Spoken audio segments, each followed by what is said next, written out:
Hello, class. I'm here to talk a little bit about the awesome world of organic chemistry.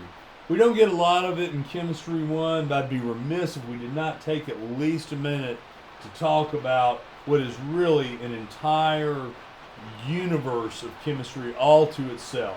We have a couple of organic compounds represented in your exercises this week, so I figured this might also give you a little bit of insight on how we represent them in Lewis structures. So as you probably learned in Biology 1, organic molecules are the building blocks of life.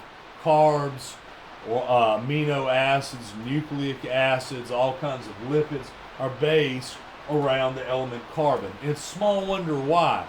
Carbon, having four valence electrons, is incredibly versatile. It can form four bonds to get its octet, and how that happens is just a ridiculous number of ways.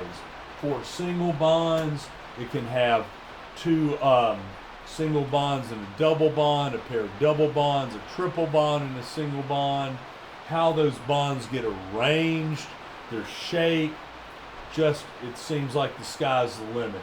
So small wonder that so many compounds are built around a carbon backbone. The second thing that we're going to get into today is how organic molecules are built around functional groups. And functional groups are these repeating little chunks of organic molecules that you can see all around everything from sugars to starches to alcohols to steroids to fats, oils, waxes, all over the place. And the rearrangement of them is basically a career's worth of chemistry. So let's take a look at three that we're going to fool with this week: hydroxides, methyl groups, and carboxyl groups. So the backbone of many basic organic molecules are methyl groups, interspersed with other things. Methyl groups are basically carbons with hydrogens wrapped around with them. You can either have CH3s on the ends of molecules or CH2s in the middles. So many molecules are just strings of methyl groups. When you get a series of methyl groups that are just hung together, we have a lot of our basic fossil fuels. We have a one carbon methyl group, that's methane. If we have this three carbon groups of methyl groups, that is propane. Four carbon methyl groups, butane. Gasoline is 8 carbon, that's octane. So as you can see, carbon is forming four single covalent bonds with hydrogens and with neighboring carbons. So really basic structure here. They're all single, non-polar covalent bonds. Electronegativity difference between hydrogen and carbon, according to your Pauling chart on page 308, is very low. These are very non-polar structures. However, things can get interesting when we start adding functional groups.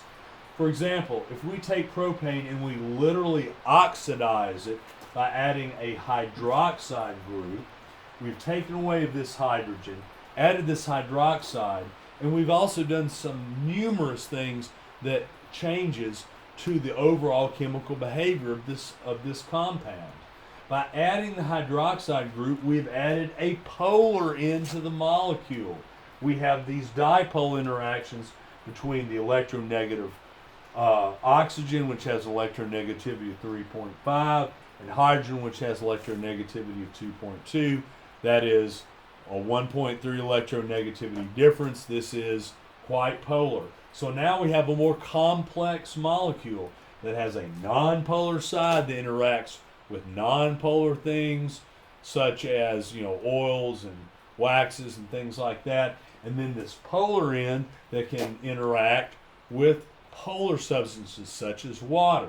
So small wonder that things like methanol, ethanol, propanol dissolve in water quite well, whereas you would have a hard time dissolving methane, ethane, or propane in water. Then we could even further oxidize this basic structure with a carboxyl group. So we could replace this hydroxide group with this carboxyl group. And so we now have, yes, still a nonpolar side, but an even more polar other side where we have two sets of dipoles going on between the carbon and oxygen in a double bond, and then an oxygen hydrogen in a single bond. So we start getting a very more polar other end of the substance, and so it's going to interact chemically quite differently now than, say, propane did. So we will be doing labs with these in very related structures, and we will see how they behave not just chemically but in other ways, in physical properties such as the ability to conduct electricity in solution. You know, one of these will not at all, one of these will weakly do it, and the other one will do it quite strongly. You can probably guess in order which of these three are, but that'll be for next week. So the final thing that I wanted to touch base on really quick is that there's really two ways that we can show formulas. There's really more, but we'll stick to two basic ones. We have our basic empirical formula, which are atom counts, C3H8 for propane, C3H8O for propanol, C3H7O2 for propanoic acid. But there's also, just as common, that you will see these formulas written in their molecular type of representation, which is kind of like a little guide to how you would draw them. Take propanol here. Here's another way of representing it. And notice how the ordering that I've done here mirrors the ordering of the structure from left to right. CH3, CH2, CH2, and then OH. So you just as often will see textbooks representing propanol this way as you will this way, particularly if it's a discussion of how they chemically behave or how their structure is, more so than, say, the stoichiometry. Propanoic acid. Notice here's an empirical formula. Here's that formula broken up into functional groups. So we have an exterior methyl group, an interior methyl group, and then a carboxyl group. And that's just what we see here. An outside methyl group, interior methyl group, carboxyl group. So you could really look at these structures, and it's a guide on how to draw them from left to right. Now, it's not always quite this simple, particularly when you have cyclic compounds, which are very common in organic chemistry. A lot of our aromatic perfumes or things we don't like to smell are more cyclical structures rather than linear structures. But for this week, we're sticking with more simple stuff. So I just wanted you to see that we just got a tiny bit of the world of organic molecules. And so hopefully this will give you a sense of when you run up on organic stuff, how to draw the Lewis structure as a series of functional groups. So in closing, I just wanted to say we've had a great week. Appreciate your patience. Looking forward to next week, folks. I'll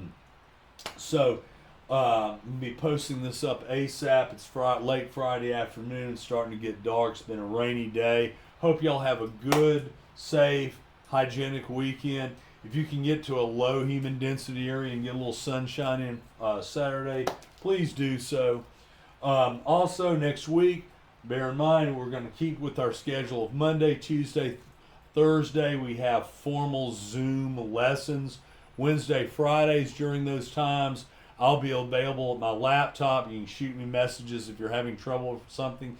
If you want to have a quick Zoom session, that's fine, but I need a heads up either a few minutes before the class begins or right at the beginning. If you try checking to see if I'm on Zoom, 35 minutes in the class, I may, probably may not be on there, or if you shoot a message that late in the game, I just may not catch it in time. Also, during those times, I am trying to give people individual instructions, so if there's 2 or 3 folks and I'm trying to work with y'all simultaneously, I may have to bounce around, but we will make this work. Also, look for Monday morning. I should have up all of our lessons, notes, and assignments for the week. I'm going to try to work in Canvas. I haven't done it before. This week I'm going to be learning how to do it. So some of our assessments will be done there, which is really convenient. This week it kind of made sense you taking pictures since this was a diagram oriented week. Kind of made sense for that. Not all things I'll be able to do on Canvas, but hopefully we'll get to work that in more, be a little more convenient, less photographs you need to take and send me. At any rate, enjoyed our first week in virtual school. Let's see how the second week goes.